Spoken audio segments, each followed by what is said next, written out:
no idea where she was or what had happened to her.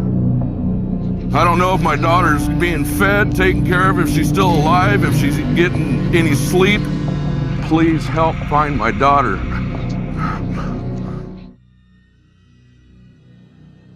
2012 оны 2 дугаар сарын 1-ний оройн 8 цаг 30 минут.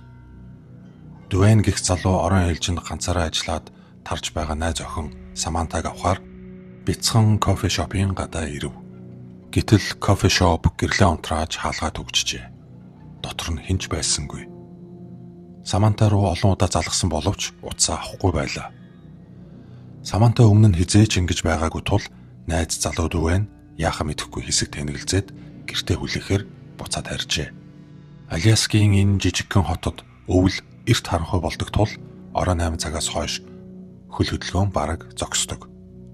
Тийм болохоор найз охиныгоо удахгүй гэртээ ирчих байх, эсвэл утсаар залгах байх гэж Дуэйн бодов.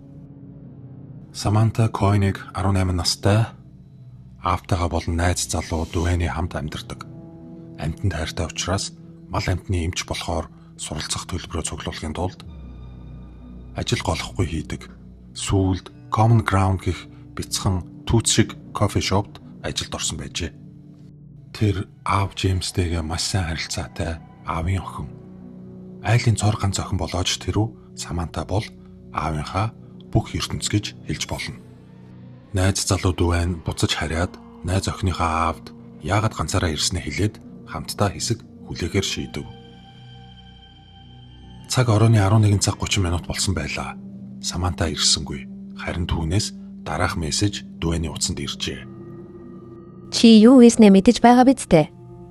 Би хэд хоног найзуудтайгаа байхаар боллоо.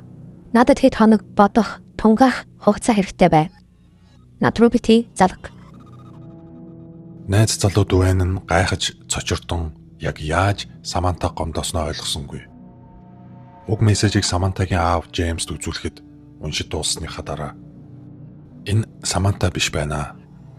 Энэ мессежийг Саманта бичээгүй байна гэж хэлээд цагдаад дуудлага өгөх гэсэн боловч насанд хүрсэн хүнийг хэдхэн цаг гэртээ ирээгүй төлөө цагдаа юу ч хийхгүй гэдгийг мэдэх тул ахин хэсэг хүлээхээр шийдэцгээжээ.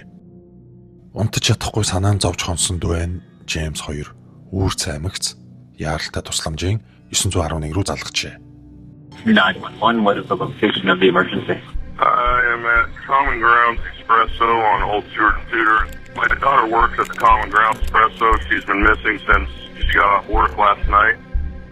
What's your daughter's name? Samantha Tesla Koenig. That officer's in your way. Дуудлагын дагуу эргүүлийн цагдаа кофе шоп дээр очиод гаднаасаа ямар нэгэн с ิจ гтэй зүйл илрээгүй тул өглөөний ээлжийн ажилчин ирэхэд ахин очиж хамтдаа дотогш орж доторхыг шалгахад бүх зүйл хийвэн ямар нэгэн хагарч эвдэрсэн нэг үгээр дотор ямар нэгэн зодоон цохион тэмцэл болсон улмөр байгаагүй бөгөөд харин кассын машин хоосон тухайн өдрийн бүх орлого байхгүй байлаа. Ингээд цааш наривчлан мөртгөөр дотор болон гадна камерын бичлэгийг шалгахад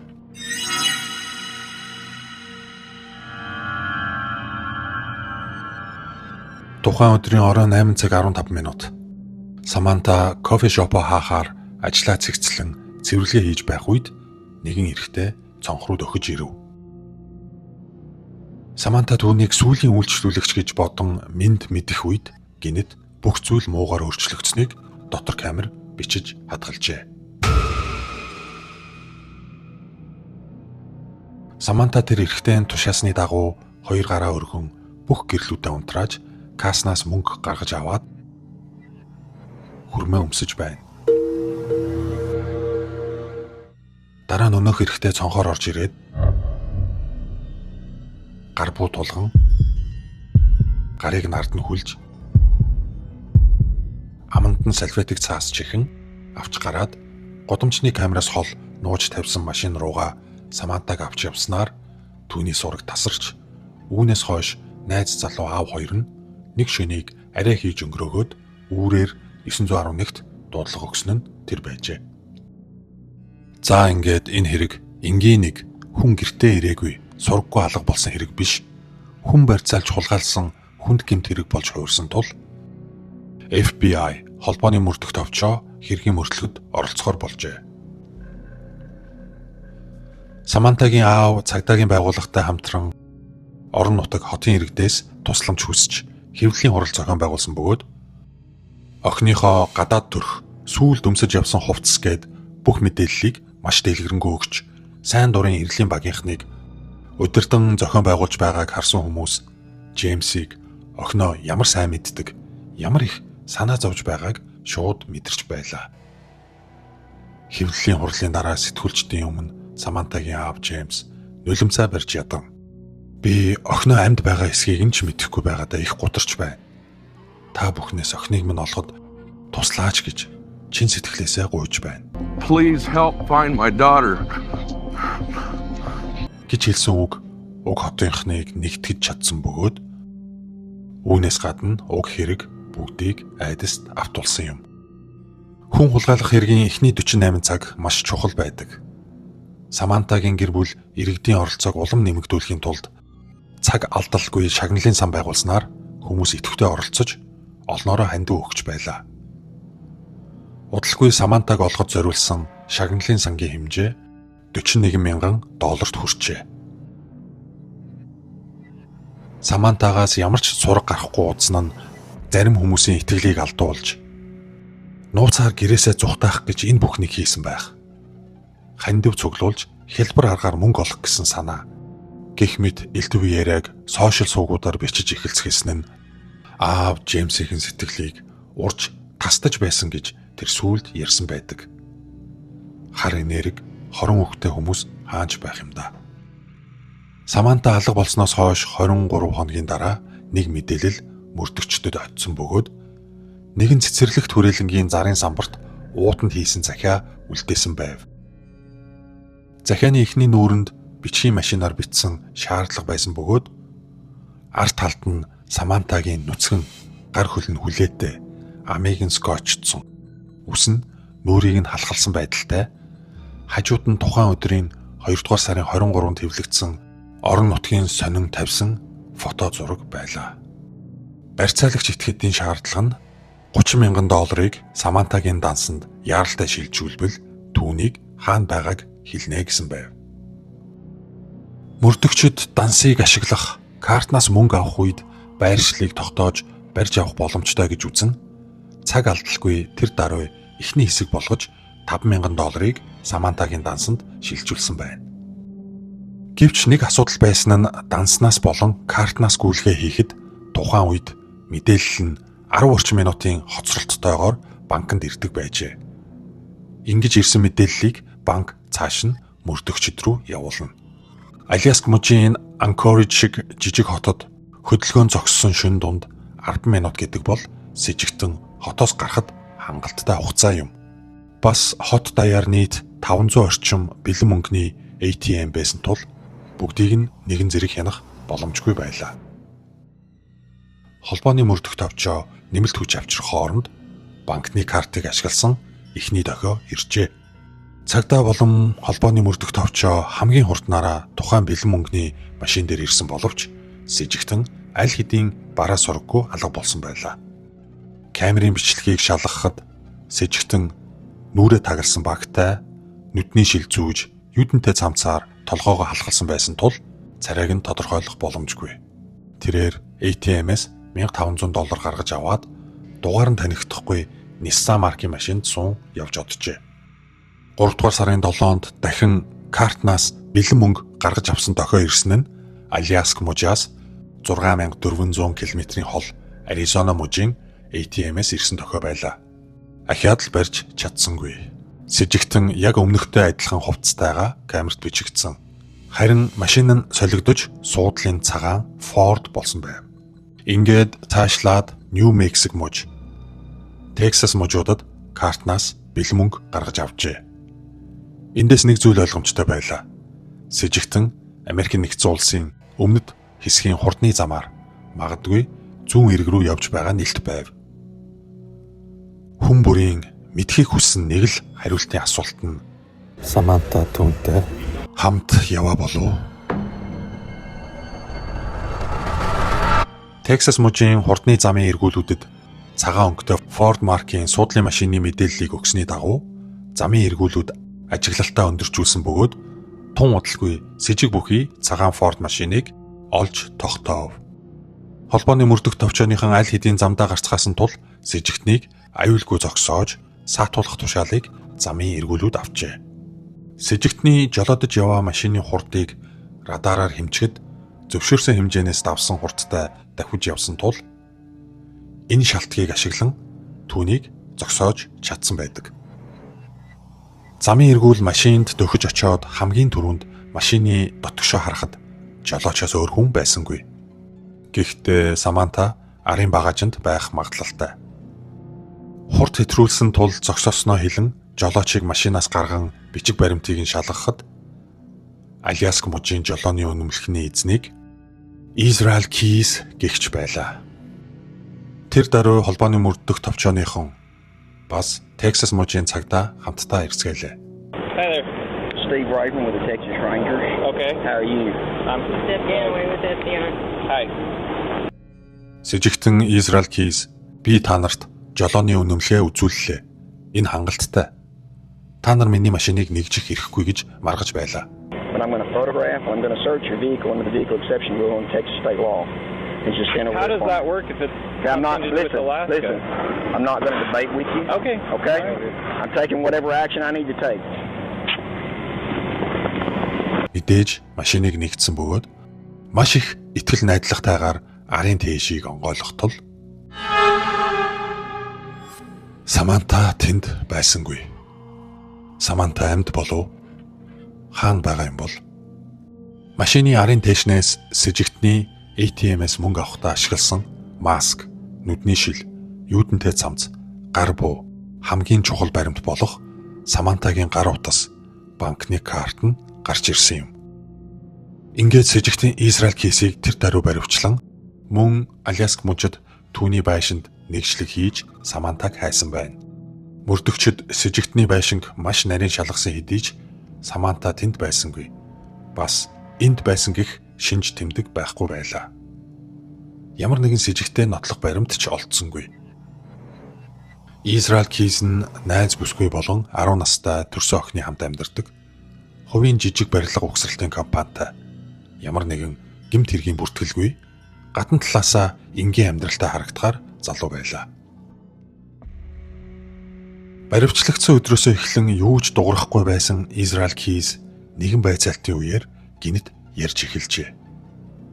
Тэгэхдээ бүр мөрдөгчдийн хамгийн их асуухыг хүсэж байсан Саманта хаана байгаа вэ гэдэг асуултанд найзуудтайгаа буу халж байгаа мэт маш тайвнаар ямар ч сандрал, сэтгэл хөдлөл, ямар ч гэмшилгүйгээр шууд хариулсан байдаг. Израиль Кейс газрын зураг авчирч өгөхийг хүсч Палмер гэх нуурыг зааж энд Саманта байгаа хэмээн шууд хариулсан юм. Эргээс 10 хэдэн метрийн зайд нуурын мөсийг ухад цоолсон байгаа. Тэрийг олж хай гэж хэлснээр шуурхай багийнхныг яаралтай тийш нь илгээжээ. Тэр нүхийг чи ухаж мөс цоолсон уу? Тийм ээ. Тэгэхээр чи Самантагийн амь насыг хороосон гэсэн үг үү? Гэсэн асуултанд Израиль Кейс тэгсэн гэж маш тайвнаар хариулснаар тэрээр сэжигтэн биш алуурчин болж хуурсан юм. So you killed her? Yes. Шуурхай багийнхан нуурын ёроолоос Самантагийн цогцыг гаргаж ирэхтэй хамт аав Джеймсийнх нь охиноо амьд байгаасаа гэх итгэл найдвар нуран унлаа. Энэ мэдээг сонсоод хот даяар хүмүүс цочирдон гашуудсан юм. Алуурчин Израиль Кейс цааш үргэлжлүүлэн дараах зүйлийг маш тайвнаар ярьжээ. Би Самантаг огт танихгүй л дээ. Урд нь тааралдаж ч байгаагүй. Зүгээр тэр кофе шопын хажуугаар явахдаа залуу бүсгүй ганцаараа ажиллаж байгааг хараад түүнийг дээрэмдэж барьцаалах хүсэл төрсөн. Эхэндээ тэр айж цочирдон миний үгэнд орж байсан боловч яваандаа надтай ярилцаж намайг ятгах гэж оролдсон. Бас зүхтах гэж оролцсон учраас би түүнийг улам чанга хүлсэн. Гэрийнхээ хашаанд байх хэн ч ордоггүй тусгай агуулгын зориулттай амбарт Самантаг оруулсныхаа дараа зэрлэгээр хүчиндэж дараа нь түүнийг боож хөнөөжээ. Цаг хожиж анхаарал сарниулахын тулд Самантагийн гар утаснаас найз залуу Дуэн руу тэрхүү мессежийг ч бичсэн байна. Маргааш өглөө болоход алуурчин Израиль Кейс юу ч болоогүй мэт охиноос ирээж сургуульд нь хүргэж өгөөд энгийн өдөр мэт ажиллаа хийж нөгөөдөр өдөр нь төлөвлөсөн байсан Нью Орлеан руу гэр бүлэрээ аялахаар явсан байна. Энэ бүх хугацаанд талигачийн цогцос агуулгын амбарт байсан хэвээрээ бөгөөд өвөл байсан тул ямар ч асуудалгүй гэдгийг алуурчин мэдэж байлаа. Аяллаасаа эргэж ирснийхээ дараа алуурчин Израиль Кейс хандивын мөнгийг авахын тулд талигачийг амьд байгаа мэтээр цогцыг нь янзалж үсийг нь нүүрлүү нунжуулаад хажууд нь тухайн өдрийн огноотой сонинг тавьж зургийг нь аваад мөрдөгчдөд илгээсэн байна. Үүнийхээ дараа загасчилж байгаа мэт Палмер хэмээх нууранд очин цооног гаргаж цөмлөөд талигачийн цогцыг живүүлжээ. Холбооны мөрдөх товчооны мөрдөгчд Самантаг амьд олдохгүй гэдгийг мэдэж байснаас гадна алуурчин Израиль Кейсийг нарийн судлаад дараах асуултыг тавьжээ. Чи өөр хэн нэгний амьд хүрсэн үү гэж асуухад алуурчин Кейс инээмсэглэн хэрв та нарт сонирхолтой байвал надад ярих хэд хэдэн түүх бий шүү гэж хариулсан байна. Алуурчин бүх үннээ хэлэхэд бэлэн байсан ч өөрийн нөхцлөөр л хамтран ажиллах шаардлага тавьсан юм. Тэр шаардлага нь миний хийсэн үйлдэлийг охинд минь хизээж мэдэгдэхгүй гэсэн баталгаа өгөх. Аллуудаа нэг нэгээр нь цугуулж мэдүүлэх. Надад цаазын ял оноох. Үүний учир нь Аляск мужи цаазын ялгүй юм байна. I'll tell you about everything or give you every single gory detail you want. I want an execution date. For you? Yes. Мөрдөгчд урд өмнө нь мэдэгдэж байгаагүй цуврал алуурчинтай нүүр тулсан гэдэгтээ улам итгэлтэй болцоожээ. Алуурчин Израиль Кейс мөрдөн байцаагчдыг цочирдуулахар зүйлийг маш тайван энгийн өнгөөр ярьж суухдаа тодорхой хэмжээгээр таашаал авч байгаа мэт анзаарэгддэг байжээ. Бас олон хүний анхаарлын төвд байх нь түүнд таалагддаг байлаа. Кейс зарим нэг аллахыг шууд тухайн мөчтөө шийдээд үлддэг бол заримыг нь төлөвлөж үлдэхээс өмнө хэрэглэх зүйлсээ урьдчилан нуудаг. Түүнийг аллахын багц гэж нэрлэдэг байснаа ярьсан байна. Тэрээр янз бүрийн мужуудаар аялах нэрээр очдог. Ялангуяа Вашингтон, Калифорниа, Вайоминг, Texas, Vermont гэх мэт. Тэгээд очсон газраа аллахын багц болох Олс, Бэйли, Скотч зарим тохиолдолд буу зэрэг зүйлсийг өөртчилж нуугаад хэдэн сар эсвэл жилийн дараа буцаж очин гэмт хэрэг үйлддэг байсан гэдгээ ярьжээ. Ингэснээр сэжиг огт төрүүлэлгүй өөрийн мөрийг баллаж мөрдлөгийг өөрөөсөө холдуулдаг байсан юм байна. Үүний нэг жишээ нь түүний хүлээн зөвшөөрсөн аллахын хэрэг болох Вермонт мужид амьдардаг эхнэр нөхөр Билл болон Лорен нарын 1 жил сургаггүй алга болсон царцсан хэрэг байсан юм.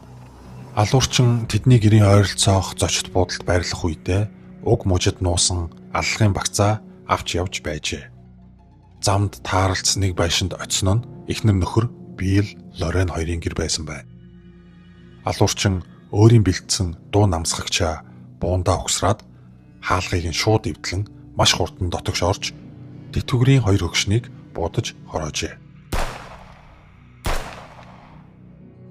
Үүнийхээ дараа өмнө нь бэлдсэн байсан хотын захад модон дунд орхигдсон эзэнгүй байшингийн зойрын өрөөнд ухаж бэлдсэн нүхэнд цогцуудыг хийж болсон гэдгээ мөрдөгчдөд хэлв. Тэр даруй тусгай багийнхан уг байшин байгаа газрыг олж очин 2-7 хоног ажилласан байдаг. Холбооны мөрдөх товчооны мөрдөгчд алуурчинтай өдөр бүр өнөөдөр ахаад нэг хэрэгээ илчлэх болов гэсэн хүлээлттэйгээр хит хүчлэхгүй. Түүний аясаар нь олон цагаар ярилцаж байсан бөгөөд үүнд цаг хугацаач их орж байв. Алуурчин Израиль Кейс түүний багнаас хэрхэн өнгөрсөн бэ?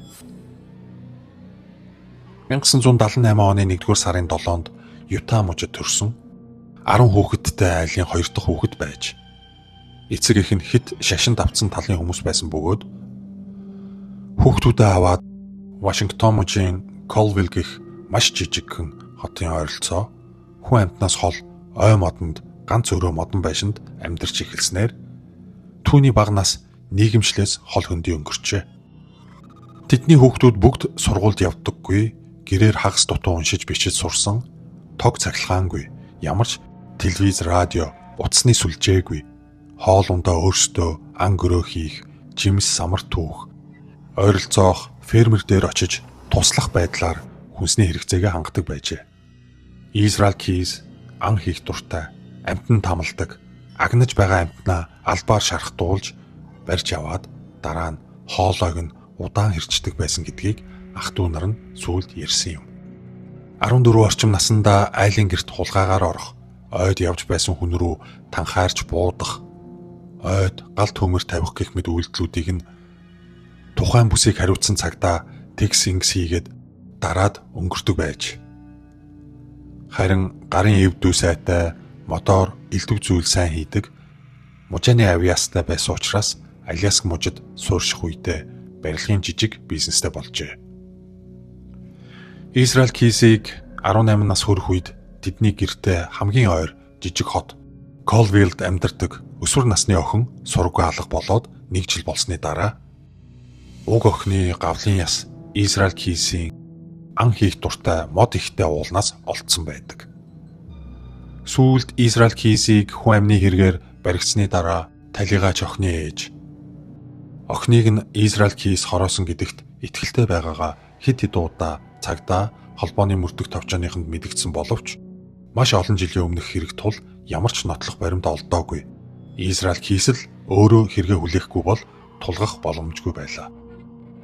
Бүтэн 7 сарын турш ярилцахад алуурчин нэмж зөвхөн 2 аллага илчилсэн учраас холбооны мөрдөх товчоо ярилцлагын хэлбэрээ өөрчилж түүнийг шахаж эхэлжээ. Ингээд хоёр тал харилцааны бэрхшээлд орсон байна.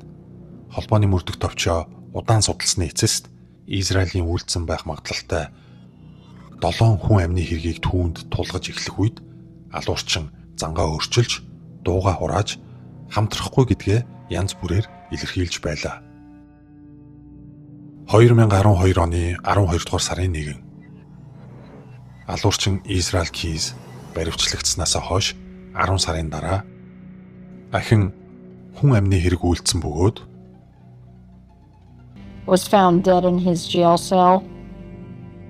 тэрээр хоригдож байсан өрөөндөө өөрийгөө боож амиа хороожээ.